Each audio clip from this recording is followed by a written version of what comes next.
오늘 죽음의 행렬, 생명의 행렬이라는 제목의 말씀 증거합니다. 어느 화창한 날 갈릴리의 작은 마을에서 있었던 일입니다. 이 마을의 이름은 나인, 히브리어로 나암에서 온 것으로 뜻이 기쁨, 즐거움, 아름다움입니다. 마을 이름처럼 마을 앞에 넓은 이스라엘 평화가 펼쳐져 있고 뒤에는 아름다운 산이 있고 마을 풍경이 참 아름다운 곳입니다. 시골 인심이 좋은지 마을 이름이 그래서 기쁨, 즐거움, 아름다움을 뜻하는 나인입니다. 저는 이 마을을 생각하면 우리나라 시골을 노래한 향수라는 노래가 읊어집니다. 넓은 벌 동쪽 끝으로 옛 이야기 지질대는 실개천이 휘돌아 나가고 얼룩배기 황소가 해설피 금빛 게으른 울음을 우는 곳 그곳이 차마 꿈엔들이 진리야. 여기까지 하겠습니다. 죄송합니다. 가끔 이렇게 필링이 오면 주체가 안 됩니다. 이 아름다운 마을에서 한 행렬이 줄지어 나옵니다. 멀리서 보니 축제의 행렬 같은데 가까이 가서 보니 아이고 아이고 하는 곡소리가 들립니다. 그렇습니다. 축제가 아니라 죽은 자를 메고 나가는 장례 행렬입니다. 유대의 장례는 죽은 자를 메고 마을 밖에 가족굴에다 안장을 하지요. 행렬 앞에는 장례 때에 전문으로 아이고 아이고 하며 울어주는 마을 사람들이 있습니다. 뒤에 가족들이 누구 눈치 보지 않고 마음껏 울 수 있도록 배려하는 것이지요. 아마 이 마을에서 누군가가 죽었나 봅니다. 그런데 이 장례 행렬은 그냥 장례 행렬이 아니었습니다. 이것은 어떤 장례보다 슬프고 기구한 행렬입니다. 그렇습니다. 이것은 청년의 장례였습니다. 이 땅을 살 만큼 충분히 살다 간 사람과의 이별도 너무 가슴 아프건만 인생의 꽃을 채 피우지 못한 젊은이의 장례는 참으로 그 사회, 그 가족의 비극입니다. 죽은 청년이 외아들, 독자예요. 더하여 그의 어머니는 과부입니다. 자신의 배우자를 잃어본 사람은 과부라는 단어가 얼마나 많은 슬픔을 담고 있는 단어인지 아실 것입니다. 과부에게도 젊은 날 남부럽지 않은 아름다운 꿈이 있었습니다. 모든 이들이 꿈꾸는 아름답고 행복한 가정에 대한 꿈이었습니다. 어느 날 이 여인은 사랑하는 남자를 만났고 꿈에 그리던 행복한 가정도 이루었습니다. 얼마 지나지 않아 사랑하는 아들도 태어났습니다. 그렇게 세상의 모든 것을 다 가진 양 행복한 날들이 이어졌습니다. 그러던 어느 날 남편이 갑자기 세상을 떠납니다. 여인은 죽고 싶을 만큼 슬펐지만 자기 옆에서 아무것도 모르고 해맑게 웃고 있는 어린 아들을 바라보며 삶에 대한 희망을 포기하지 않습니다. 눈물 나고 힘든 순간도 많았지만 무럭무럭 자라주는 아들의 모습을 보며 삶을 지탱해 갈 수 있었습니다. 그래서인지 아들은 참 믿음직한, 듬직한 청년으로 성장해 주었습니다. 아들을 바라볼 때마다 여인이 힘이 불끈불끈 났습니다. 인생의 태양 같던 남편이 사라지자 대신 아들이 달처럼 어머니의 인생을 따스하게 비추어 주었습니다. 그렇게 아들은 어머니의 힘이 되어 주었습니다. 엄마가 늙어 힘에 부치는 일이 있으면 늠름한 아들이 다 대신해 줍니다. 회당에 예배하러 갈 때면 아들이 부축도 해줍니다. 아들을 볼 때마다 여인은 근심과 슬픔을 잊고 평안함을 누릴 수 있었습니다. 마치 이 다 큰 아들이 남편이 살아 돌아온 것 같았을 겁니다. 그런데 어느 날 그 사랑하는 아들이 자신의 곁을 떠납니다. 하나뿐인 아들만을 평생을 의지하고 살아왔는데 그 아들이 죽어 동네 사람들이 오늘 매어 마을 밖 묘지로 가고 있습니다. 그녀에게는 오늘이 세상의 마지막 날입니다. 쏟아져 내리는 눈물을 주체 못하고 하염없이 울기만 합니다. 그렇게 나인 마을에서 장례의 행렬이 나오는 바로 그 시각, 예수님이 이 마을을 향하여 걸어가고 계십니다. 가버나움에서 백부장 종의 죽을 병을 고쳐주셨던 예수님이 40km를 걸어 나인으로 오고 계십니다. 예수님뿐 아니라 뒤에는 제자들 그리고 사람들이 많이 예수를 따르고 있습니다. 그러다가 오늘 지금 이 순간 두 행렬이 딱 마주칩니다. 여러분, 얼마나 기이한 광경입니까? 아무 소망이 없이 마을을 빠져나오는 죽음의 행렬, 바로 맞은편에서 예수께서 생명의 행렬을 이끌고 그 마을로 뚜벅뚜벅 들어가고 계십니다. 참으로 기이한 만남입니다. 우리 세상 모든 사람들은 이 두 행렬 중 한 행렬을 따라 지금도 걷고 있습니다. 한 행렬은 죽음의 길을 걷고 있는 것이고 한 행렬은 생명의 길을 걷고 있습니다. 마침내 이 두 행렬이 만나 교차하며 지나갈 때에 예수님이 그냥 지나치실 수 없었습니다.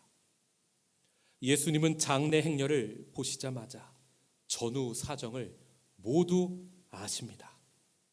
특히 그 슬픈 행렬 속에 가장 슬프게 우는 한 여인을 주목하십니다. 바로 오늘 아들을 잃은 그 과부였습니다. 예수님은 그 불쌍한 과부를 보시며 연민과 동정으로 안에 있는 창자가 뒤틀리는 듯한 아픔을 느끼십니다. 13절, 주께서 과부를 보시고 불쌍히 여기사. NIV는 이 말을 예수님의 심장이 그 전입니다. 그녀에게 튀어나갔다고 번역하고 있습니다. 정말로 예수님의 마음을 잘 번역한 것 같아요. 헬라어 원문으로는 스플랑크니조마이, 이 뜻이 안에 창자가 꼬여 아픔을 느낀다는 뜻입니다.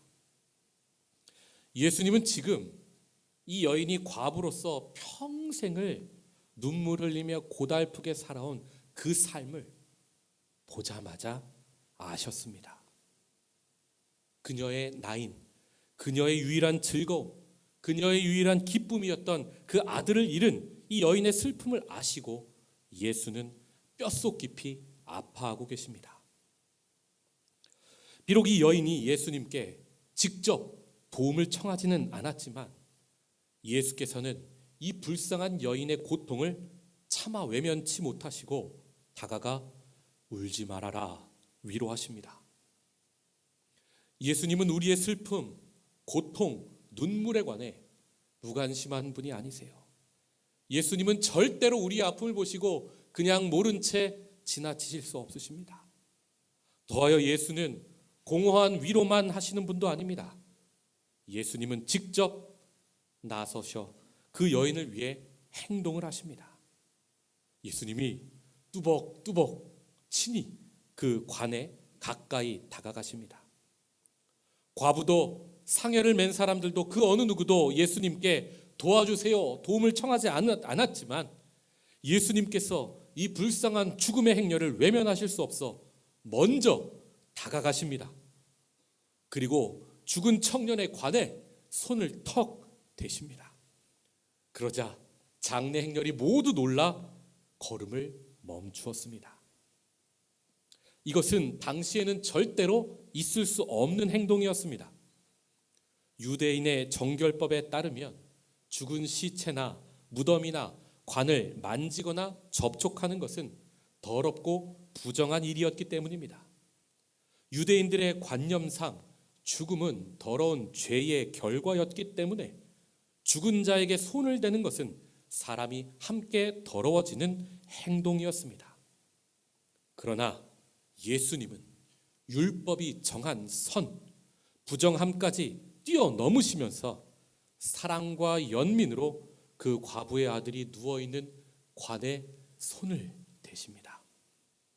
죽음의 길로 가는 행렬의 발걸음을 멈추신 것입니다. 그리고 보통 사람은 상상조차 할 수 없는 말씀을 이어하십니다. 14절, 청년아, 내가 너에게 말한다. 일어나라. 여러분, 장례식장에서 죽은 사람 보고 일어나라 말하는 사람 본 적 있으십니까? 이 세상에서 죽은 자를 보고 이렇게 말할 수 있는 사람이 대체 어디에 있습니까? 모든 사람은 죽음 앞에 무기력할 뿐입니다.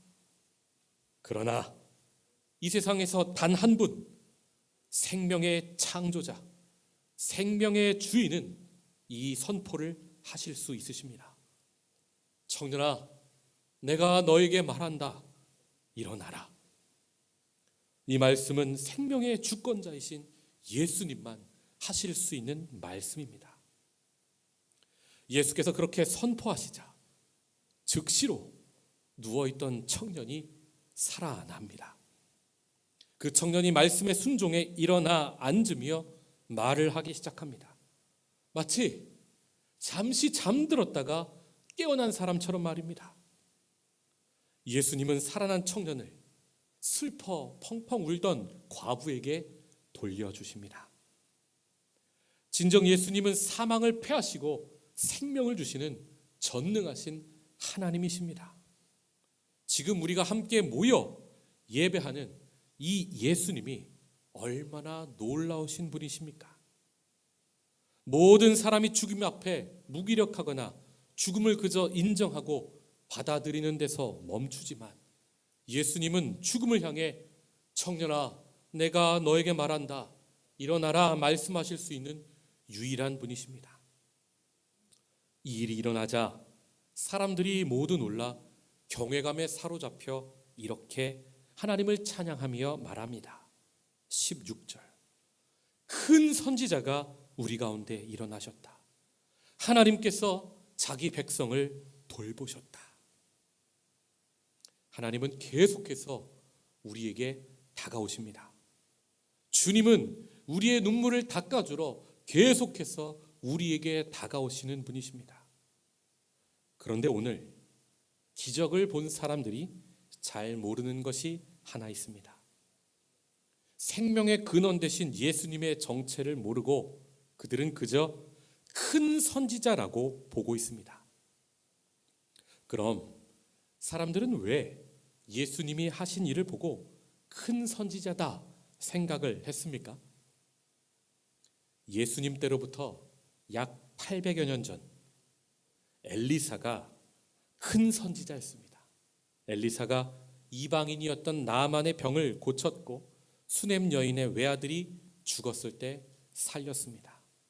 누가복음 7장을 보면 예수님이 하신 일이 똑같습니다. 띄워주시겠습니까? 예수님이 이방인이었던 백부장의 종의 병든 것을 고쳐주세요. 그리고 나인성 과부의 외아들을 살려주십니다. 엘리사와 똑같죠. 800년 전 엘리사가 활동했던 수넴이란 마을은 역사 속에서 사라졌지만 그 수넴 주민들 대부분이 나인성으로 이사하여 대대로 살고 있었습니다. 이런 상황에서 예수님이 자기 마을에 오셔서 엘리사처럼 과부의 아들을 살려주시니까, 바로 전에 이방인의 종의 병을 고쳐주시니까 다들 엘리사 같은 큰 선지자가 우리에게 나타났다고 생각을 하였던 것입니다. 흥미로운 것은 성경을 구조적으로 앞뒤와 함께 보면 나인성 사람들만 예수님의 정체를 잘못 생각한 것이 아닙니다. 누가복음 7장 나인성 사건, 그 다음 사건을 보면 소문이 온 유대 땅에 가득하고 옥에 갇혀 있던 세례 요한의 귀에까지 그 소식이 들립니다. 세례 요한이 갸우뚱하여 사람을 보내 예수님께 묻습니다. 오신다 한 메시아가 당신이 맞습니까? 아니면 우리가 다른 사람을 계속 기다려야 합니까? 여러분, 세례 요한은 예수님께 세례를 주며 보라, 세상 죄를 지고 가는 하나님의 어린 양이라고, 메시아라고 선포했던 사람이에요. 그 사람이 예수님이 하신 구원의 일들을 보고 고개를 갸우뚱해서 다시 물어요. 왜입니까? 당시의 사람들은 메시아가 하늘의 군대를 몰고 온다고 생각을 했습니다. 저 로마를 다 무찌르고 자신들을 억압하고 있는 헤롯을 무찌르고 자기 백성을 구원해 줄 거라 믿었습니다. 그래야 옥에 갇혀 있는 헤롯을 무찔러 주셔야 옥에 갇혀 있는 자신 세례 요한도 나올 것 아닙니까? 그런데 예수님은 완벽하게 정말 그 당시 사람들이 생각했던 구원의 뒤통수를 때리시면서 그들의 생각과 다르게 오셨고 다르게 구원을 이루고 계셨던 것이에요. 예수님의 구원은 이런 것입니다. 누가복음 4장 18절. 주의 성령이 내게 임하셨으니 이는 가난한 자에게, 우리는 너무나 이 말씀을 빼고 읽어요. 가난한 자에게 복음을 전하게 하시려고 내게 기름을 부으시고 나를 보내사 포로된 자에게 자유를, 눈먼 자들에게 다시 보게 함을 전파하며 눌린 자들을 자유롭게 하고 주의 은혜의 해를 전파하게 하려 하심이라 하였더라. 아멘. 예수님은 공생애를 시작하시며 회당에 가셔서 이사야의 이 예언을 읽으시고 구원 사역을 시작하십니다. 그리고 예수님은 정말로 가난한 자, 정말로 포로된 자, 정말로 눌린 자들에게 찾아가 하늘의 생명을 부어주셨습니다. 그들의 대표가 바로 이스라엘 사람들이 더럽다고 만나지도 않고 함께 식사하지도 않았던 이방인의 간구를 들어서 종의 병을 고쳐주신 사건입니다. 그 대표 사건이 바로 과부의 외아들을 살려주신 본문의 사건입니다. 성도 여러분, 우리의 고정관념으로 하나님을 바라보고 성경을 바라보지 말고 하나님의 생각으로 구원이 무엇인지, 하나님이 오늘 우리 교회들에게 무엇을 원하시는지 우리가 볼 수 있어야 하는 것입니다. 오늘 본문에는 사람들의 생각과 전혀 다른 하나님의 구원이 하나 더 깊게 숨겨져 있습니다. 성경을 읽으며 이 구원까지, 숨겨진 구원까지 발견하는 사람은 드물어요. 나인이라는 마을의 과부가 아들을 잃죠. 아들이 죽어 웁니다. 그러나 하나님께서 그 아들을 다시 살려주시죠. 이제 공생의 마지막에 예수님의 육신의 어머니 마리아도 십자가에서 자신의 아들을 잃습니다. 그 아들이 죽어 그 십자가 밑에서 하염없이 울게 됩니다. 그러나 3일 만에 하나님께서 당신의 외아들, 독생자, 그 아들을 다시 살리십니다. 그 아들은 하나님의 독생자 예수 그리스도, 죽음을 이기시고 자기를 따르는 자들에게 생명을 부어주시는 분이라는 것이 바로 오늘 나인성 과부 아들이 다시 살아난 이야기가 주는, 우리에게 주는 참된 구원의 메시지인 것입니다. 사랑하는 성도 여러분, 하나님은 처음 사람들에게 나인, 기쁘고 즐겁고 아름다운 곳을 주셨습니다. 그것이 바로 에덴 동산이죠. 그러나 선악과 반역 사건을 저지른 인류는 그 나인성을 잃어버리고 쫓겨나 죽음의 행렬을 오늘도 이어가고 있습니다. 그런 인류에게 하나님은 엘리사 같은 큰 선지자들도 보내주셨지만 마지막에 자신의 독생자까지 아끼지 않고 주셨습니다. 그분은 오늘 나인에서 나오는 죽음의 행렬을 멈추시고 청년아 일어나라 말씀하셨습니다. 그리고 그분은 마지막 날 다시 우리에게 찾아오십니다. 잠들어 있는 우리에게 다가와 동일하게 말씀하세요. 미나, 내가 너에게 말한다. 일어나라. 그분은 마지막 날 다시 찾아오셔서 사랑하는 사람들을 잃고 슬퍼 우는 우리에게 울지 마라 위로하시며 사랑하는 사람들을 우리 품에 살려 돌려주십니다. 저는 정말로 진실로 죽은 자들이 육체로 부활할 것을 믿습니다. 그 소망 때문에 죽음의 행렬에서 벗어나 지금 오늘 예수를 따르는 삶을 살고 있습니다. 죽음의 행렬 앞에 세상의 모든 이들이 무기력하게 무릎을 꿇을 때에도 오직 예수의 이름을 부르는 자들에게는 생명이 있습니다. 여러분은 이 사실을 진실로 믿으십니까? 예수의 이름을 믿는 자에게 사망이 떠나갑니다. 십자가에서 죽으시고 부활하신 예수께서 죽음을 이기시고 죽음을 정복하셨기 때문입니다. 그렇습니다. 우리는 정말로 그분의 정체를 압니다. 예수님은 슬픔의 행렬을 기쁨의 행렬로 바꾸어 주시는 분이십니다. 예수님은 죽음의 행렬을 생명의 행렬로 바꾸시는 분이십니다. 예수님은 절망의 행렬을 소망의 행렬로 바꾸시는 분이세요. 예수님은 죽음의 상여를 생명의 꽃가마로 바꾸시는 분이십니다. 그 예수님께서 교회를 자신의 몸 삼으셔서 지금 오늘 우리 예배를 받으시며 우리 곁에 함께 하고 계십니다. 그러니 예배 시간마다 마당만 밟고 그냥 왔다 그냥 돌아가지 마십시오. 그분의 손을 잡읍시다. 그분의 손을 놓지 맙시다. 생명이 그분의 손에, 그분의 목소리에, 그분의 얼굴에 있습니다. 기도하겠습니다.